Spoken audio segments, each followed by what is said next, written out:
তেলাপোকা, সোফার নিচে তেলাপোকা, ফ্রিজের মধ্যে তেলাপোকা। আসসালামু আলাইকুম এভরিওয়ান, কেমন আছেন সবাই? আশা করি সবাই ভালো আছেন। আলহামদুলিল্লাহ আমিও ভালো আছি।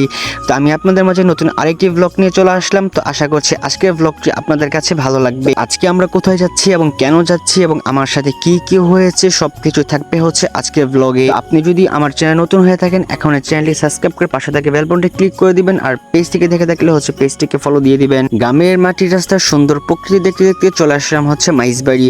আর মাইজবাড়ির এই গাছটা আমার কাছে অত্যন্ত ভালো লাগে। তো মাইজবাড়ি থেকে একটা অটো করে চলে যাচ্ছে হচ্ছে গফরগাঁও। তবে গাইস, মাইজবাড়ি থেকে গফরগাঁওর ভাড়াটা মনে হয় একটু বেশি। আপনারা যদি আমার সাথে একমত হয়ে থাকেন তাহলে হচ্ছে কমেন্ট করে জানাবেন যে ভাড়াটা বেশি নাকি কম।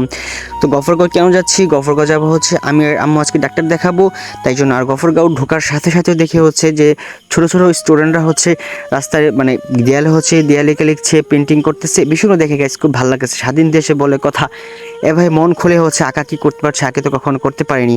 আর তা দেখতে না দেখতে চলে আসলাম হচ্ছে সিয়াম চক্ষু হাসপাতাল। আর এখানেই হচ্ছে আমি আর আম্মু আজকে চোখে ডাক্তার দেখাবো। ভেবেছিলাম যে প্রথম সিয়াম হাসপাতালকে প্রমোট করবো, কিন্তু এখানে আসার পরে সিয়াম হাসপাতালকে প্রমোট করার পুরো বুটটা মাথা থেকে চলে গেছে। তার কারণ এটার ভাই এত বাজে ভাই, এভাবে মানুষের গলায় পাড়া দিয়ে টাকা নেই, সেটা হচ্ছে আমার সিয়াম চক্ষু হাসপাতালে না আসলে জানা যেত না।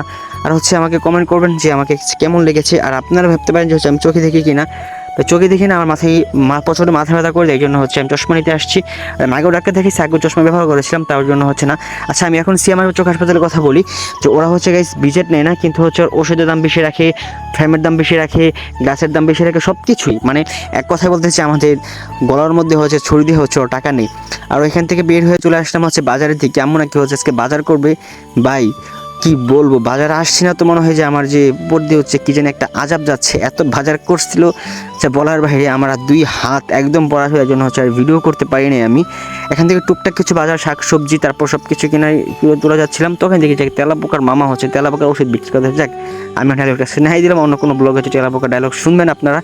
এখানে একটা মুদিখানার দোকানের সামনে দাঁড়িয়ে ছিলাম, একটা মেয়ে ছিল, এই জন্য একটা ভাবটাপ নিচ্ছিলাম। আর বাজার টাজার করা শেষ, তাই জন্য চলে যাচ্ছিলাম বাজারের দিকে। তো আজকে ব্লগটাও এই পর্যন্ত থাকতে হবে। ব্লগটা কেমন হয়েছে সেটা গাইস কমেন্ট করে জানাবেন। আর আজকে ব্লগ শেষ করছি এখানে, দেখা হচ্ছে পরবর্তী ব্লগে। সে পর্যন্ত ভালো থাকবেন, সুস্থ থাকবেন, টাটা, হ্যাভ ফান, আসসালামু আলাইকুম, দেখা হচ্ছে পরবর্তী ব্লগে।